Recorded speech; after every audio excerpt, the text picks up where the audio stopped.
পশ্চিমবঙ্গের রাজনৈতিক কালচার কোন নোংরা পর্যায়ে গেছে এই দুটো ভিডিও দেখলে আপনারা অনেকটা বুঝতে পারবেন।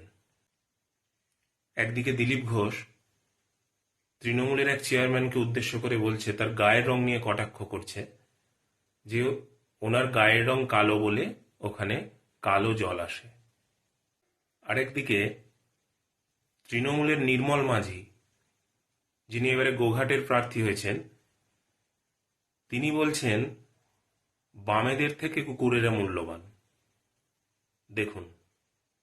साफ पानी में नहीं मिलता है, पानी नहीं मिलता, मिलता तो साफ नहीं है।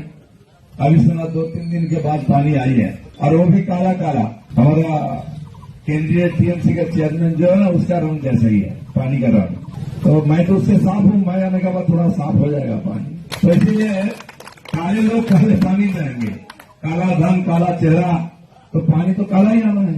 साफ सुथरा मोदी जी के साथ आदमी लाओ, देखो सब साफ हो जाएगा। কেন কুকুর তো ওই বাম প্রার্থীদের চাইতে অনেক বেশি মূল্যবান, ওরা অনেক বেশি বাফাদার। এরা তো জার্সি চেঞ্জ করে, আজ বাম কালকে রাম, আজকে সিপিএম কালকে বিজেপি।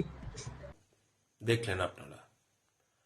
আচ্ছা নির্মল বাবু, বামপন্থীদের থেকে কুকুর মূল্যবান ঠিক আছে, মানলাম, তো বামপন্থী প্রতিকুরকে আপনারা দলে নিলেন কেন?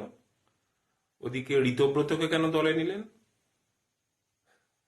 এই ছ্যাবলামাগুলো এরপরে বন্ধ করুন। শুধু নামে নির্মল হলে হবে? কথাবার্তা ভাষাটাও তো নির্মল হতে হবে। দিলীপ ঘোষ একজনের নামে বর্ণবিদ্বেষী মন্তব্য করছেন, গায়ের রং কালো এটা উনি সহ্য করতে পারছেন না। আরে দাদা, ভারতবর্ষের আদি যারা এখানকার বাসিন্দা, যারা আদিবাসী, তাদের গায়ের রং তো কালো। দক্ষিণ ভারতের সবার গায়ের রং কালো। আমাদের ভারতীয়দের এমনি ইংরেজরা কালা আদমি বলে কটাক্ষ করত। তো আপনি তো সেই ইংরেজদের সুরে সুর মিলিয়ে কেন বলছেন যে ওর গায়ের রং কালো? ন্যূনতম সৌজন্যবোধ শিখুন। রাজনীতিটাকে এতটা নিচে নামাবেন না। রাজনীতিতে আপনারা এসেছেন তো সমাজের নোংরা যা আবর্জনা আছে, সেটা ভাষাগত দিক দিয়ে হতে পারে, সামাজিক বিভিন্ন সমস্যার দিক দিয়ে হতে পারে, সবকিছুকে আপনারা পরিষ্কার করার দায়িত্ব নিয়েছেন, দিয়ে নিজেদের মুখগুলোই নর্দমা করে রেখে দিয়েছেন। বিপক্ষকে আক্রমণ করুন, সেটা রুচিসম্মত ভাষায়, পরিশীলিত বাংলা ভাষায়। এটাই আমাদের বাংলার সংস্কৃতি। ভালো থাকবেন।